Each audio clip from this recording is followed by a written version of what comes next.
రాహుల్ గాంధీకి సంబంధించింది. రాహుల్ గాంధీ గతంలో చేసినటువంటి వ్యాఖ్యలు ఏదైతే అరుణాచల్ ప్రదేశ్‌లో ఇండియన్ ఆర్మీ జవాన్లని చైనీస్ ఆర్మీ కొడుతోంది అని చెప్పేసి అన్నమాట. పిటాయి కర్రే అని చెప్పేసి ఆయన చేసిన స్టేట్మెంట్ అది ఇప్పటికీ గుర్తుంది నాకు. చాలాసార్లు మనం కోట్ చేస్తున్నాం కూడా నిజానికి. అండ్ అంతకుముందు కూడా ఆయన సడక్కి గుండా అని చెప్పి ఆర్మీ చీఫ్ని వ్యాఖ్యానించిన సందర్భం ఉంది.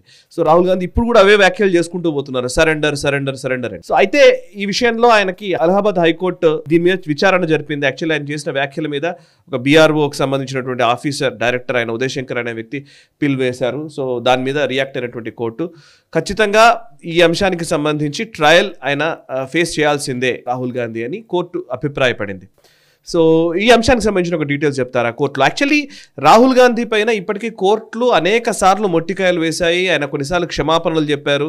అప్పుడు మోదీకి సంబంధించిన వ్యాఖ్యలకు సంబంధించి ఆయన మీద సస్పెన్షన్ వేటుపడింది. ఆ తర్వాత చూస్తే కనుక ఈవెన్ మనం అంతకుముందు కూడా చూసాము రకరకాల సందర్భాల్లో ఆర్ఎస్ఎస్ మీద వ్యాఖ్యలు చేశారు. సారే మోదీ చోర్ హై, సారే మోదీ చోర్ హై అన్నాడు, చౌకీదార్ చోర్ హై అన్నారు. అది కూడా అపాలజైజ్ చేశారు. సవర్కర్ గురించి కామెంట్ కొట్టారు. దాని సుప్రీంకోర్టు మొన్న ఒక స్ట్రాంగ్ డిసిషన్ ఇచ్చారు, ఇప్పటి నుంచి మాట్లాడకూడదు ఇట్లా గురించి అని చెప్పారు. ఆర్ఎస్ఎస్ గురించి అన్నారు గాంధీ హత్య కేసులో.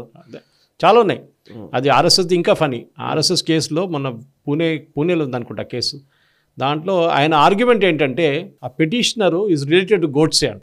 పిటిషనర్ గోడ్సేతో రిలేషన్ ఉంది, దానికోసం కేసు కొట్టుపడేయాలంట. అదంటే రాహుల్ గాంధీ వాళ్ళ నాన్నగారు ఉన్నప్పుడు 3000 మంది సిక్కులను చంపారు ఢిల్లీలో. 3400 3800 మంది చంపారు. రాహుల్ గాంధీ కూడా రెస్పాన్సిబుల్ కదా అప్పుడు. అదే ఆర్గ్యుమెంట్ యూజ్ చేసి ఎవరో కేసు ఫైల్ చేసిన ఆయనకి రిలేషన్ ఉందంట గోడ్సేతోని, సో ఈ కేసు కొట్టుపడేయాలంట. ఈ కేసులో కూడా అదే జరిగింది సాయి గారు. ఈ కేసు ఆర్డీఓ మీరు చెప్పినట్టు బీఆర్ఓ బార్డర్ రోడ్స్ ఆర్గనైజేషన్ అంటే ఆర్మీ యూనిట్. ఆర్మీది మొత్తం బార్డర్లో ఉన్న రోడ్స్ అంతా వాళ్ళు మెయింటైన్ చేస్తారు కంప్లీట్. ఎస్పెషలీ స్నో బౌండ్ ఏరియాస్లో చాలా ప్రాబ్లం ట్రావెల్ చేయడం. మీరు ట్రావెల్ చేస్తారు చూడండి, లే లదాఖ్లో అంతా ఎప్పుడు ల్యాండ్ స్లైడ్ నడుస్తుంటే అప్పుడు వాళ్ళు క్లియర్ చేస్తూనే ఉంటారు వాళ్ళు త్రూ అవుట్ ద ఇయర్. వాళ్ళ పని అది. ప్రాజెక్ట్ హిమాచల్ అని చెప్పేసి అక్కడ చూసుంటారు -డిగ్రీస్లో అసలు మామూలుగా దిగి బయట కార్ దిగి నిలబడాలంటేనే కష్టం అవుతుంది. అక్కడ వాళ్ళు రోడ్ కన్స్ట్రక్షన్ వర్క్ లో ఉంటారు. రోడ్ కన్స్ట్రక్షన్ మెయింటెనెన్స్ ఎంత కష్టం అసలు. ప్రాజెక్ట్ హిమానిక్ అని చెప్పి మీరు చూసుంటారు, లేవ్ లదాఖ్ వైపు మెయింటైనింగ్ ద ఎంటైర్ ప్రాజెక్ట్ అన్నమాట. ఉదయ్ శంకర్ శ్రీవాస్తవ్ గారు కేసు వేశారు రాహుల్ గాంధీ మీద. ఏంటంటే లక్నోలో December 16, 2022లో ఈ Chinese and Indian troops face of జరిగినప్పుడు అరుణాచల్ ప్రదేశ్లో రాహుల్ గాంధీ ఏమన్నా అంటే భారత్ జోడో యాత్ర నేను నడుచుకుంటూ పోతున్నప్పుడు చాలామంది నా దగ్గర వచ్చి భారత్ జోడో యాత్ర గురించి అడుగుతున్నారు. But they are not asking a single question about China capturing 2000 square kilometers of Indian land, killing 20 Indian soldiers and thrashing our soldiers in Arunachal Pradesh. Don't pretend that people do not know అని Rahul Gandhi statement అన్నమాట. ఇది అసలు ఏం జరగలేదు. డెఫినెట్గా జరిగింది. గల్వాన్లో జరిగిన గొడవ మనందరికీ తెలుసు. అరుణాచల్ ప్రదేశ్లో వాళ్ళు ఎక్కడ రాదు. ఎందుకంటే అరుణాచల్ ప్రదేశ్ అనే బార్డర్ ఇప్పుడు కాదు, నెహ్రూ గారి టైం నుంచి ఆ బార్డర్ డిఫైన్ చేయలేదు. దానికోసం అరుణాచల్ ప్రదేశ్ నుంచి ఎవరైనా వీసా అప్లై చేస్తే చైనాకి వెళ్ళడానికి చైనా వాళ్ళ వీసా స్టాంప్ కొట్టరు పాస్పోర్ట్ మీద. వాళ్ళు స్టేపుల్ చేసి ఇస్తారు పేపర్లో, సపరేట్ ఇంకో పేపర్లో స్టాంప్ కొట్టి స్టేపుల్ చేసి ఇస్తారు. సో ఇండియన్స్ అరుణాచల్ నుంచి ఒక ఐ థింక్ లాస్ట్ సంవత్సరం ముందు బాక్సింగ్ టీం ఒకటి వెళ్ళాలండి చైనాలో ఏదో కాంపిటీషన్కి. వాళ్ళు వెళ్ళలేదు, they didn't go there. So ఎందుకంటే ఇన్సల్ట్ లాగా ఉంటుంది. మీరు స్టాంప్ చేస్తేనే వస్తామని చెప్పి ఇండియన్స్ కూడా చెప్తున్నారు. ఎనీవే రాహుల్ గాంధీ చెప్పిన స్టేట్మెంట్లో ఏముంది సాయి గారు, ఇండియన్ ఆర్మీని కొడుతున్నారని. అంటే he saying Indian army is ineffective, పనికిరాని వాళ్ళు అని చెప్తున్నారు. 20 మందిని చెప్పారు. ఈ రాహుల్ గాంధీ ఇప్పుడు కూడా చూడండి సాయి గారు, ఎన్ని జట్లు కొట్టుపడేసాం ఇండియా, మన దగ్గర ఎంతమంది చనిపోయారు ఆర్మీ వాళ్ళు, ఎయిర్ ఫోర్స్ వాళ్ళు చెప్పండి మోదీ గారు. పాకిస్తాన్లో ఎంతమంది చనిపోయారు, పాకిస్తాన్ ఎన్ని ప్లేన్లు పోయిన రాహుల్ గాంధీ అడిగారండి వాళ్ళ దాకా. అదే డిఫెన్స్ ఎక్స్పర్ట్స్ అందే అంటున్నారు, ఫార్మర్ రిటైర్డ్ ఆఫీసర్స్ అంటున్నారు, సీనియర్ వాళ్ళు. రాహుల్ గాంధీ మాట్లాడుతుంటే పాకిస్తాన్ PR డిపార్ట్మెంట్ మాట్లాడుతున్నట్లు ఉంది అని.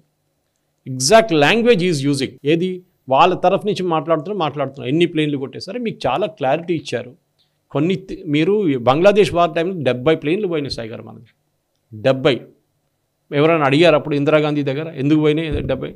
ఎనీ వార్, ఏ యుద్ధమైనా మనకి అన్నీ మన సైడ్ నుంచి క్లీన్ ఉండవు, ఏదో ఒకటి పోతుంది డెఫినెట్గా. కానీ ఆర్మీ చీఫ్ కానివ్వండి, తర్వాత ఎయిర్ ఫోర్స్ బ్రీఫింగ్లో కూడా, దాని తర్వాత CDS గారు చెప్పిన దానికి కూడా చాలా క్లారిటీ ఉంది. It is not what we last, it is how we gained. మొన్న గుకేష్ ఒక చెస్ గేమ్ ఉండే నార్వేలో అగేన్స్ట్ మ్యాగ్నస్ కార్ల్సన్ విచ్ ఈ వన్. యాక్చువల్లీ ఓడిపోవాల్సిన గేమ్ గెలిచారు. దాంట్లో గుకేష్ది పాన్స్ అన్నీ పోయినాయి మొత్తం. అప్పుడు కూడా గేమ్స్ గెలిచారు. సంబడి ట్వీటెడ్ రాహుల్ గాంధీ ఇది మన ఉంటే యూజువల్ స్టేట్మెంట్ అడిగితే బ్లూంబర్గ్ వాళ్ళు అడిగితే ఏం చెప్తారు, గేమ్ గుకేష్ దగ్గర మీరు గెలిచారా లేదా అని కాదు, మీకు ఎన్ని పాయింట్లు పోయినా అన్ని పాయింట్లు పోయినాయి కదా మీదని చెప్పేసి. It is the end result which is important. Correct. ఒక్కొక్క మ్యాచ్లో ఫుట్బాల్ మ్యాచ్లో మీరు ఫస్ట్ హాఫ్లో వాళ్ళు 3 గోల్ కొట్టచ్చు మీ అపోనెంట్స్, నెక్స్ట్ హాఫ్లో మీరు 4 గోల్ కొడితే మీరు గెలుస్తారు మ్యాచ్. ఇది హాఫ్ టైం పెట్టి అడుగుతున్నారు రాహుల్ గాంధీ, ఏమైంది చెప్పండి. అరే మీరు అడగండి, పాకిస్తాన్ వైపు డ్యామేజ్ ఏం జరిగింది చెప్పండి. పాకిస్తాన్ వైపు మీ శశి థరూర్ కానీ, ఆనంద్ శర్మ కానీ, గులాం నబీ ఆజాద్ కానీ, Ghulam Nabi Azad of course not in Congress, మిగతా సల్మాన్ ఖుర్షీద్ కానీ వీళ్ళందరూ అక్కడ వెళ్ళి మాట్లాడుతున్నారండి. Even Kanimozhi, they are all speaking there.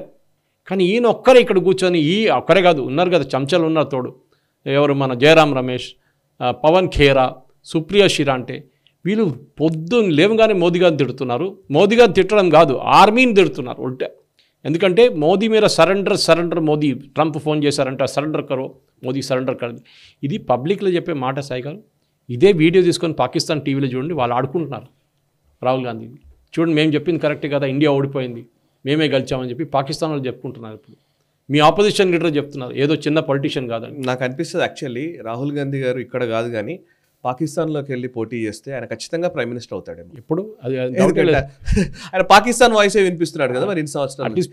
ఇండియాలో కంటే పాపం పాకిస్తాన్లో ఆయన పొలిటికల్ కెరీర్ని ప్లాన్ చేసుకుంటే బెటర్ ఏమో. సో లక్నో మేజిస్ట్రేట్ రాహుల్ గాంధీని సమ్మన్ చేశారు అంటే సెక్షన్ 500 ఐపీసీ పాత సిస్టంలో, బిఎన్ఎస్ కాదు, డిఫమేషన్ గురించి. సో ఇది these comments were not made in discharge official duty and could డిమాల్. అంటే లోక్సభలో చెప్తే ఇంకో మాట, మీకు ప్రొటెక్షన్ ఉంది ఒకటి, ఇది బయట చెప్పారు భారత్ జోడో యాత్రలో. So you are liable for defamation. కోర్టుకి రావాలని చెప్పారు, రాలేదు. నన్ను ఎగ్జామ్షన్ ఇవ్వాలని చెప్పారు, అది ఇవ్వలేదు. దాని తర్వాత కేసు కొట్టిపడేయాలని చెప్పారు. లాజిక్ యూజ్ చేస్తుంది సాయి గారు, దీనికి ఆర్ఎస్ఎస్ చెప్పాను చూడండి లాజిక్, ఇది కూడా అదే లాజిక్ యూజ్ చేశారు. He is not an army man.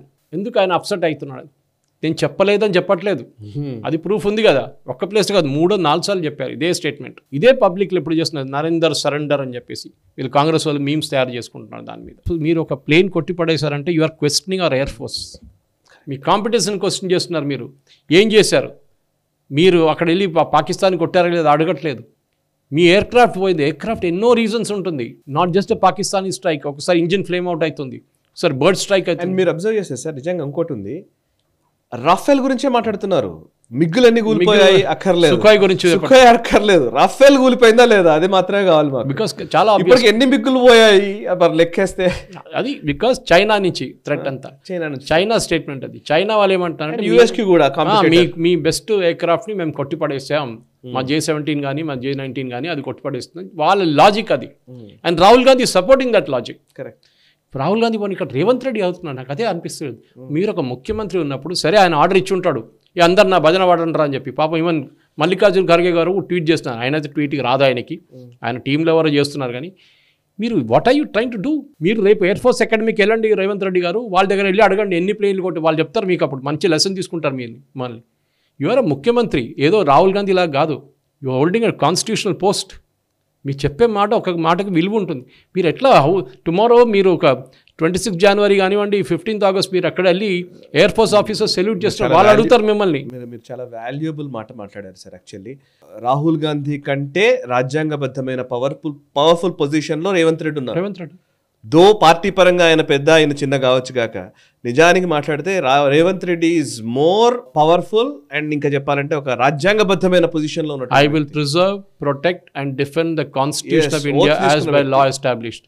And you're defaming the country, defaming the air force. Modi fly చేయలేదు కదా రఫాల్ కానీ ఏ ఎయిర్క్రాఫ్ట్ కానీ, యూఆర్ డిఫేమింగ్ దెమ్. సరెండర్ చేశారంటే whom are you saying surrender? Pakistan చెప్తున్నారు మేమే ఫోన్ చేశాం 10 గంటలకు పొద్దున, we ask for a cease fire. No, Modi గారు సరెండర్ చేశారు. మీరు అసలు నాకు ఆ లాజిక్ అర్థం కాదు సాయి గారు. ఇవాళ కూడా చూసాను శశి థరూర్ నవ్వుతున్నారు, ఎవరు అడిగారు శశి థరూర్ మీరు ఇట్లా చెప్తున్నారు కానీ పాకిస్తాన్ డీజీఎంఓ ఫోన్ చేశారని చెప్పి మీ లీడర్ ఏమో ఇంకోటి చెప్తున్నారంటే నవ్వారు. That law of itself was so you know చాలా నవ్వు వచ్చింది నాకు కూడా, ఎందుకంటే వాళ్ళ ఓన్ పార్టీ వాళ్ళు నవ్వుతున్నారు వాళ్ళ మీద. I mean doesn't you realise ఇంత బ్రెయిన్ లేదా? సవర్కర్ గురించి మాట్లాడారు, దాని గురించి శరద్ పవార్ చెప్పారు, ఒక్క మాట ఇక్కడ చెప్పకూడదు, మహారాష్ట్రలో వచ్చి మాట్లాడుకుందని చెప్పారు. దాని తర్వాత సుప్రీంకోర్టులో జడ్జ్మెంట్ ఇచ్చారు. మన పూణేకి వెళ్ళారు. ఈయన ఎక్కడ పోతే నోరు తెలిస్తే బ్లండర్ సాయి గారు. అది వీళ్ళ ముఖ్యమంత్రులు కూడా ఫాలో అవుతున్నారు. అదే that's the biggest tragedy. A person like Uttam Kumar Reddy who is a X air force pilot, ఆయనకు తెలుసు how is it like flying. ఆయన టైంలో MiG-21 ఉండొచ్చు బహుశా ఆ టైంలో. How is it like flying an aircraft? మీరు 10 ఎయిర్క్రాఫ్ట్ తీసుకెళ్తే ఒకసారి 8వ తిరిగి వస్తుంది, 2 పోతుంది. It is that all our pilots are back home అని చెప్పారు ఎయిర్ మార్షల్ భారతి, మీకు గుర్తుంటుంది ఆ రోజు. That is very important. All our pilots are back, air marshal Bharati చెప్పారు. సో మన ప్లేన్స్ పోయిందో లేదో ఇస్ నాట్ అ క్వశ్చన్, అది పోతుంది ఇప్పుడు ఒకసారి. కానీ మీరు చెప్పినట్టు రఫాల్ పోయిందా? Is not asking how many aircraft shot down, how many Rafales shot down. Pakistan అదే చెప్తాం, మేము 5 కొట్టాం, 6 కొట్టాం, 12 కొట్టామని చెప్పి. So you are giving a spin to them, Sai garu, and this is a most dangerous thing. ఈయన ట్రీజన్, మన దాంట్లో అంటే treason is this is treason, దేశ వ్యతిరేకంగా ఒక్కొక్క యాక్టివిటీ చేయడం అని రాహుల్ గాంధీ చేస్తున్నారు. అండ్ డెఫినెట్లీ ఇట్లాంటి చాలా కేసులు ఇంకా వస్తాయి. ఎందుకంటే ఇంకా కూడా ఇప్పుడు ఈ కొత్త చెప్పిన స్టేట్మెంట్ కూడా ఎవరైనా కోర్టుకి తీసుకెళ్లాల్సిందే ఆయన.